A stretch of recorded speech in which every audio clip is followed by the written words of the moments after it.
Well, hello fellow crafters, Janine here, and today I'm going to be showing you how I made these wonderfully delicious sugar-free chocolate covered cherries. As many of you know, my husband was diagnosed with diabetes a few months ago, and we have had to learn how to adapt and adjust some of his favorite treats into a sugar-free variety, and this is what he missed the most during the holiday season, was chocolate covered cherries. That's his favorite holiday treat. So now we're going to get started, and I'm going to show you exactly how I made these.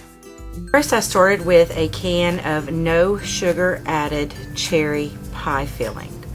As you know, chocolate covered cherries have an ooey gooey center, and that was my hardest challenge in figuring out how to construct this recipe for them, was how to get that ooey gooey center.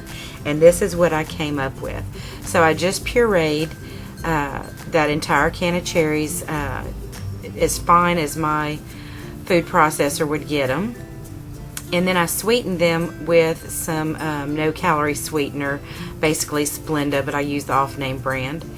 Then I put a tablespoon of shortening in some sugar-free Hershey's chocolate chips that I get at my local Walmart, and just microwave them for a minute and then at 30-second intervals until it was nice and smooth and melted.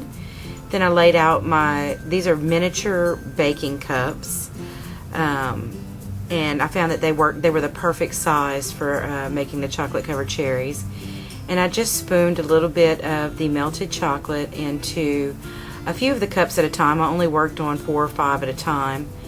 And then just using my spoon, I just simply pushed the chocolate up the sides of the baking cup. And this is very important, and you want to make sure you take your time and do this step completely and correctly, but make sure you get that chocolate covering the sides completely and all the way up to the top of the cup.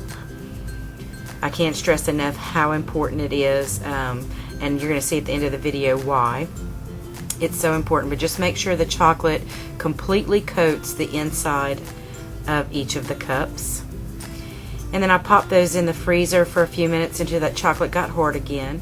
And then I put one frozen cherry in each. You can buy cherries frozen in a bag, and they're no sugar added. So I just plopped one cherry in each of the cups, and then I took my cherry pie filling puree and filled in the space around the cherry. Now make sure you don't go all the way to the very, very top with that.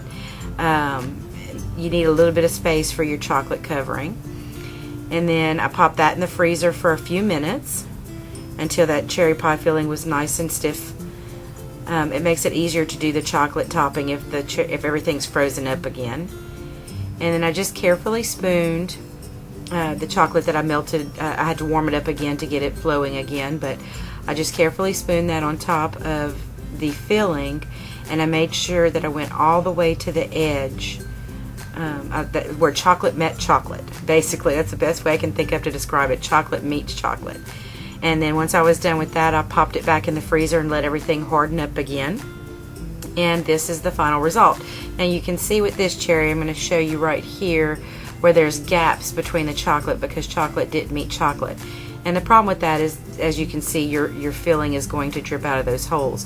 So you want to make sure and get that filling all the way to the top. But here is what the inside looks like with your beautiful, tasty, ooey gooey center. My husband gave it a taste test. He loved it. He said it was great. For something that was sugar-free, he just couldn't believe how good it was. So I hope you enjoyed this recipe. Go to my blog for the complete list of ingredients, and you have a very blessed day.